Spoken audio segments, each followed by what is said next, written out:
বলছেন ছাত্রদলের নেতাকর্মীরা?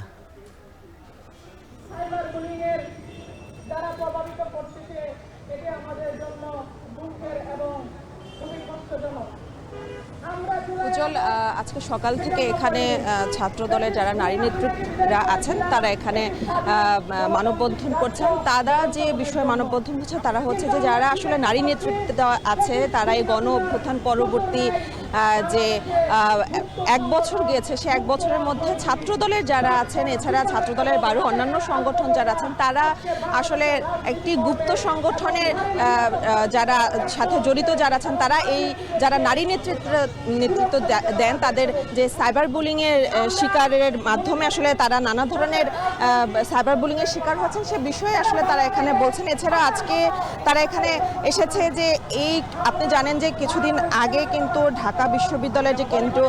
ছাত্র সংসদ নির্বাচন হয় সেটি নিয়ে যে একটি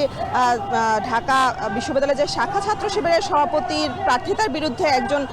ঢাকা বিশ্ববিদ্যালয়ের নারী শিক্ষার্থী রিট করেন এবং তারপরে কিন্তু সেই নারী শিক্ষার্থীকে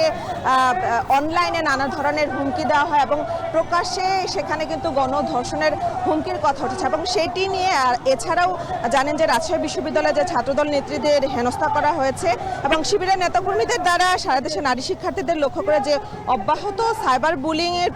হচ্ছে সেটির বিরুদ্ধে মূলত এখানে তারা মানববন্ধন করছে এবং তারা বলছে যে এই যে গণঅভ্যুত্থান পরবর্তী যে 1 বছর অতিবাহিত হচ্ছে সেই 1 বছরের মধ্যে একটি গুপ্ত সংগঠনের মাধ্যমে কিন্তু যারা নারী নেতৃত্বে আছে যারা আসলে সেই গুপ্ত সংগঠনের নারী নেতৃত্বদের যে মতাদর্শের বাইরে গেলেই দেখা যাচ্ছে যে তাদের নারী নেতৃত্ব যারা দিচ্ছেন তাদের বিশেষ করে তারা নানা ধরনের সাইবার বুলিংয়ের শিকার হচ্ছে, স্ট্যামিংয়ের শিকার হচ্ছে। তো সেই প্রতিবাদে কিন্তু আজকে তারা এখানে দাঁড়িয়েছে এবং সেটি নিয়ে মানববন্ধন করছে। আপনি দেখতে পাচ্ছেন এখানে কিন্তু ছাত্রদলের যে সভাপতি এবং সাধারণ সম্পাদক তারা কিন্তু এখানে আছে এবং তারা কিন্তু এখানে সংহতি প্রকাশ করেছে এবং তারা যারা আসলে এখানে আজকে মানববন্ধন করছেন যারা আসলে এবার এই বাংলাদেশের যে নারী নেতৃত্বে এখন নতুন করে যারা আছেন তারা বলছেন যে এই গণঅভ্যুত্থানের যে 1 বছর গিয়েছে এই 1 বছরের তারা কি দাবি করছে যে এখানে যারা নারী নেতৃত্ব আছে তারা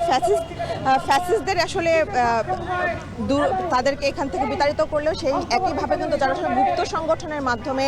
নারী যারা আছেন তাদের উপরে যেভাবে সাইবার বুলিংয়ের শিকার করা হচ্ছে সেটার বিরুদ্ধেও কিন্তু তারা দাঁড়াবে এবং তাদের এই যে এই মানববন্ধন তাদের এই যে প্রতিবাদ এটি কিন্তু চলমান থাকবে। তো এই মানববন্ধন এখন পর্যন্ত চলছে এবং এখনো পর্যন্ত কিন্তু ছাত্রদলের যে সভাপতি এবং সাধারণ সম্পাদক আছে তারা এখনো কথা বলেনি, কিছুক্ষণ পরেই তারা এখানে কথা বলবে। তো